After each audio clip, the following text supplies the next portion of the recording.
सुप्रभात बच्चों। आज की कक्षा में आप सभी बच्चों का तहे दिल से स्वागत है। बच्चों, आज हम पत्र लेखन को पढ़ेंगे, लेकिन आज क्योंकि नया चैप्टर है इसलिए मैं थोड़ा सा इसके विषय में आपसे पहले चर्चा करना चाहती हूँ। बच्चों, जब हमने वर्णमाला पढ़ा था, 12 खड़ी पढ़ा था, जो भी पढ़ा था, पहले हमने ये देखा था कि ये जो चीज हम पढ़ रहे हैं, जो सीख रहे हैं, उसका हमारी लाइफ में क्या इम्पोर्टेंस है। ठीक है, तभी तो हमारा मन लगता है उस चीज को सीखने में। तो बच्चों, हम सबसे पहले आज पत्र के विषय में कि ये पत्र होते क्या हैं और इन पत्रों की हमारे जीवन में माना हमारी लाइफ में क्या इम्पोर्टेंस है और क्या ये पत्र अभी रिसेंट में चल रहे हैं, क्योंकि अभी तो विज्ञान का युग है ना। लेटर, एसएमएस के द्वारा हम अपनी बात पहुंचा देते हैं या किसी भी माध्यम से। तो पहले हम इन बातों को समझते हैं। बच्चों, सबसे पहले तो पत्र क्या है? पत्र माना लेटर। ठीक है, अब लेटर को यदि हम संक्षेप में समझें तो उसका अर्थ होता है कि हम अपनी बातों को लिखित रूप से किसी और तक जब पहुंचाते हैं तो पत्र लेखन करके पहुंचाते हैं। ठीक है बच्चों, अब पत्र लेखन की हमारे जीवन में क्या उपयोगिता है, माना क्या इम्पोर्टेंस है। बच्चों, आज का युग विज्ञान का युग है और आजकल तो हम कॉल करके अपने बड़ों से या किसी को भी अपनी बात पहुंचा देते हैं या फिर ईमेल से।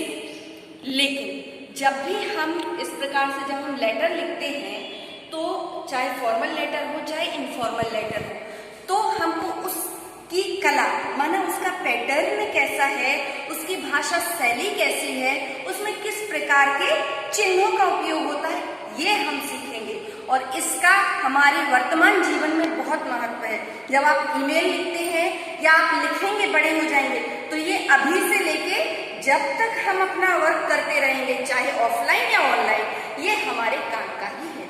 तो बच्चों, हम समझते हैं पहले पत्र।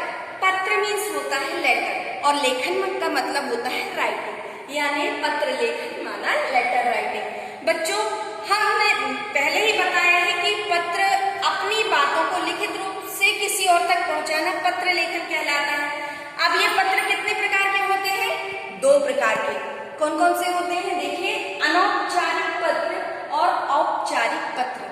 अगर मैं ऐसे कहूँ तो थोड़ा सा कंफ्यूजन हो रहा है ना, तो देखिए, आपने सुना होगा अनौपचारिक का मतलब होता है इनफॉर्मल लेटर। ये लेटर किन लोगों को लिखे जाते हैं? इस प्रकार के पत्र हम अपने सगे रिश्तेदारों माना जिनसे हमारा पर्सनल रिलेशन होता है, हम उनको लिखते हैं। कौन से लेटर लिखते हैं? Informal letter. और दूसरे प्रकार के होते हैं औपचारिक पत्र माना फॉर्मल लेटर। और फॉर्मल लेटर किसको लिखे जाते हैं बच्चों? इस प्रकार के पत्र सरकारी या गैर सरकारी, सरकारी मीन्स गवर्नमेंट और गैर सरकारी माना नॉन गवर्नमेंट संस्थानों को, उनके जो ऑनर होते हैं उनको लिखे जाते हैं। बच्चों, तो सबसे पहले हम, क्योंकि हमारी पत्र लेखन की शुरुआत है, तो हम अनौपचारिक पत्र लेखन से प्रारंभ करेंगे। क्यों? क्योंकि ये ठीक वैसे ही है जैसे कि आप लोग जिस प्रकार से आप बातों का यूज करते हैं। जैसे अपनी मम्मी से आप बात करते हैं, अपने पापा से आप बात करते हैं, बाहर जाते हैं और फोन पे आप बात करते हैं ना, तो आप मतलब ये बातचीत करते हैं, तो उसी को हम इनफॉर्मल लेटर के रूप में कैसे लिखते हैं हम ये जानेंगे। बच्चों, तो इसके लिए मैंने ये देखिए, जैसे आप लोग पेपर पैटर्न पढ़ते हैं ना, पेपर पैटर्न आपको दिया जाता है कि इस प्रकार से आपको क्वेश्चन दिए जाएंगे और आपको ऐसे ऐसे ऐसे ऐसे लिखना है। तो मैंने इस प्रकार से देखिए यहाँ पर अनौपचारिक पत्र प्रारूप माना इनफॉर्मल लेटर पैटर्न बनाया है। यदि ये पैटर्न आपको याद रहेगा तो जितने भी आपके इनफॉर्मल लेटर आपको परीक्षा में या कहीं पर भी आपको उसकी आवश्यकता होगी, तो आपको ध्यान रहेगा कि मुझे किस प्रकार से पत्र लिखना है। तो बच्चों, अनौपचारिक पत्र, जैसा कि आप सभी को मैंने पहले ही बताया है कि अनौपचारिक पत्र हम अपने व्यक्तिगत संबंध माने पर्सनल रिलेशन वालों को लिखते हैं। पर्सनल रिलेशन में कौन आते हैं? माता पिता, भाई बहन, बुआ फूफा, दीदी दीदा, जितने दीदी जीजा जी, इस प्रकार से जितने भी आपके रिलेशन में हैं, मित्र संबंधी, ये सभी आपके इनफॉर्मल लेटर के अंतर्गत आते हैं। आप इनको इनफॉर्मल लेटर में लिख सकते हैं। अब आप ईमेल भी लिखते हैं ना बच्चों, तो ईमेल में स्थान दिनांक ये, क्योंकि वो पहले से ही क्या है, सॉफ्टवेयर बना हुआ होता है, तो वो ऑटोमेटिकली पहुंच जाता है कि हमने इस डेट को लिखा है और इस स्थान से लिखा है। तो जब हम परीक्षा में लिखते हैं तो हम इस प्रकार से लिखेंगे, जो मैंने यहाँ पर लिखा हुआ है। तो इसे आप लोग अच्छे से समझिए, ठीक है बच्चों। तो हम पहले देखते हैं कि सबसे शुरुआत हम कहाँ से करते हैं, स्थान। स्थान किसका स्थान, यानी जो लिख रहा है, मैं यहाँ से पत्र लिख रही हूँ तो मैं अपना जगह का पता लिखूंगी। इसके बाद आज की दिनांक डालूंगी। अब संबोधन करना है। संबोधन का मतलब क्या होता है, आप किसको पत्र लिख रहे हैं, आपको यहाँ पर उनका रिलेशन, मतलब आप उनको क्या बोलते हैं, आपको ये लिखना है। फिर अभिवादन का मतलब होता है स्वागत करना, आप क्या बोल के उनको स्वागत करते हैं, इस प्रकार से। तो ये 4 लाइन जो होती है, पहला स्थान, दिनांक, इसके बाद ये देखिए यहाँ पर संबोधन लिखा जाता है। आपको ये पैटर्न अच्छे से सीखना है, आपको कोई मुश्किल नहीं होगी। अभिवादन, अब यहाँ से हम अपना लेटर स्टार्ट करते हैं। बच्चों, लेटर लिखने के पहले आपको ये चीज बहुत जरूरी है सीखना कि आपको विराम चिन्हों का उपयोग ठीक तरीके से करना है, नहीं तो आपके शब्दों के अर्थ बदल सकते हैं। चलिए हम देखते हैं। देखिए यहाँ पर मैंने लिखा हुआ है संबोधन अर्धविराम, यानी कॉमा लगाया हुआ है। अब संबोधन जब हम करेंगे तो अभिवादन भी तो करेंगे ना, तो हमने यहाँ अभिवादन लिखा और यहाँ पर हमने पूर्ण विराम लगाया हुआ है। जस्ट यहाँ से जैसे ही लाइन फिनिश होती है, यहाँ से मैंने देखिए पहली लाइन मैंने आपको बताया हुआ है कि आपको सबसे पहले जब आप बात करते हैं फोन पे तो कहते हैं ना, मम्मी मैं यहाँ बिल्कुल ठीक हूँ, I hope you are all right ना, ऐसे बोलते हैं ना। तो इसको ही भी हमको ऐसे ही लिखना है कि अपनी कुशलता बताना है और सामने वाले की कुशलता आपको पूछना है। फिर सेकंड थिंग क्या आती है, विषय वस्तु। विषय वस्तु का मतलब होता है बच्चों पर्पस। आपने किस पर्पस से फोन किया। कभी ना कभी आप जिससे भी बात करते हैं कोई ना कोई पर्पस रहता है, कोई ना कोई कारण रहता है, तब फिर आप यहाँ पर पर्पस लिखेंगे, कारण लिखेंगे। कारण लिखने के बाद आप अपने पत्र की समाप्ति या अपनी बात को एंड कर देंगे, ठीक है। और यहाँ पर सबसे लास्ट में जब हम लिखते हैं तो प्रापक के साथ संबंध, माना जिसको आप पत्र लिख रहे हैं उसको बोलते हैं प्रापक, है ना, रिसीवर। रिसीवर के साथ आपको अपना संबंध लिखना है और यहाँ पर आपका नाम लिख देना है, ठीक है बच्चों। तो चलिए अब हम इसको लेटर में कैसे फिल करते हैं, इस स्ट्रक्चर में हम लेटर कैसे फिट बिठाते हैं वो देखते हैं, ठीक है। आइए मेरे साथ, यहाँ पर देखिए प्रश्न आपको दिया गया है कि अपने पिताजी को पत्र लिखो जिसमें आपकी पढ़ाई की चर्चा हो। अब ये इस प्रकार के क्वेश्चन आपको दिए। अब आपको आइडेंटिफाई करना है बच्चों कि पिताजी माना रिलेशन में आ रहे हैं कि सरकारी या गैर सरकारी संस्थान। पहचान गए ना, ये हमारे रिलेशन, मतलब हमको यहाँ पर कौन से प्रारूप का इस्तेमाल करना है, कौन सा लेटर लिखना है, इनफॉर्मल लेटर। तो इनफॉर्मल लेटर की शुरुआत हम करते हैं, सबसे पहले हमको क्वेश्चन अच्छे से पढ़ना है। बार बार बोलती हूँ, फिर से बोल रहे बच्चों, आपको क्वेश्चन अच्छे से पढ़ना है, क्योंकि आपको यहाँ पर किसको लेटर लिखना है ये आपको आधा सा इसमें ही पता रहता है। एक तो पर्पस दिया रहता है और दूसरा किसको पत्र लिखना है ये दिया रहता है। हम स्टार्ट करते हैं। सबसे पहले स्थान, मैंने अपना स्थान लिखा यादगिर। दिनांक, आज का डेट डाला, ओके, दिनांक 18/9/2020, ओके।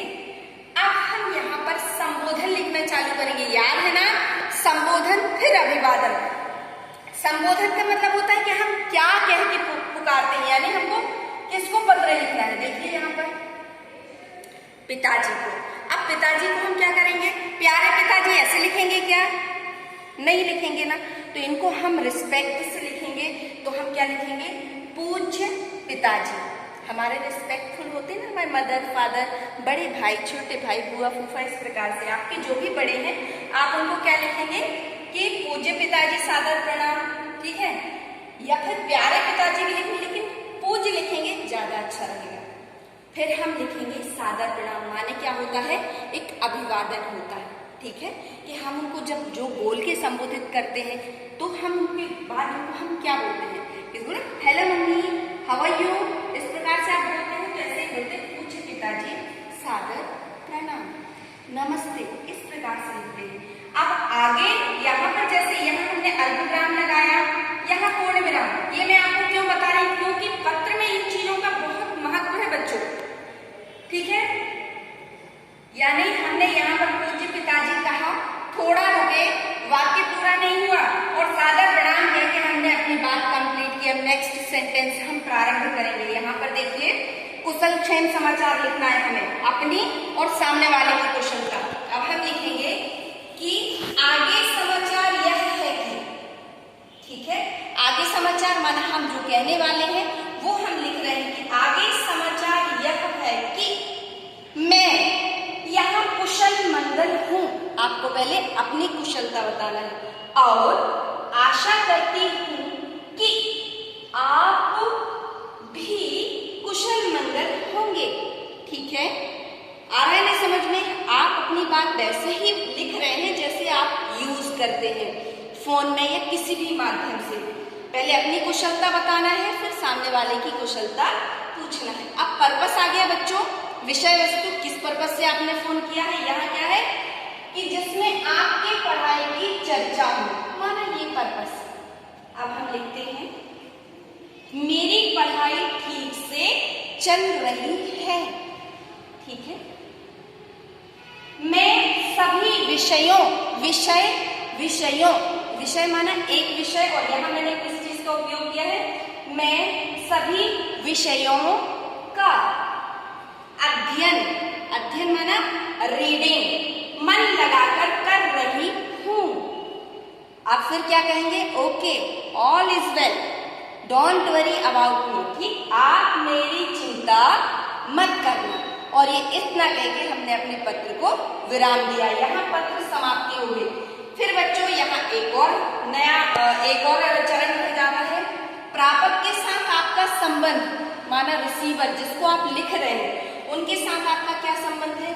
आपने यहाँ लिखा पिताजी, मतलब आप उनकी या तो बेटी होंगे या बेटा होंगे, तो आपकी बेटी। अगर लड़कियां लिख रही हैं तो, और लड़के लिख रहे हैं तो आपका बेटा, और यहाँ पर अपना नाम लिख देना है, ठीक है बच्चों। तो इस प्रकार से आप इस पत्र को अच्छे से समझिए और पिताजी की जगह यहाँ पर आप एक ट्राई करके देखिए, अपनी माता जी को पत्र लिखिए जिसमें आपकी पढ़ाई की चर्चा हो। यदि लेटर राइटिंग में आपको किसी भी प्रकार की कोई दिक्कत होती है तो आप मुझे किसी भी माध्यम से संपर्क कर सकते हैं, या नहीं समझ में आ रहा है तो आप मुझे व्हाट्सएप पे पूछ सकते हैं। मैं इसको और अधिक सरलीकृत करके आपको इसके संबंध में और अच्छे से बता सकती हूँ। मिलते हैं हम फिर नेक्स्ट वीडियो में, तब तक के लिए नमस्कार।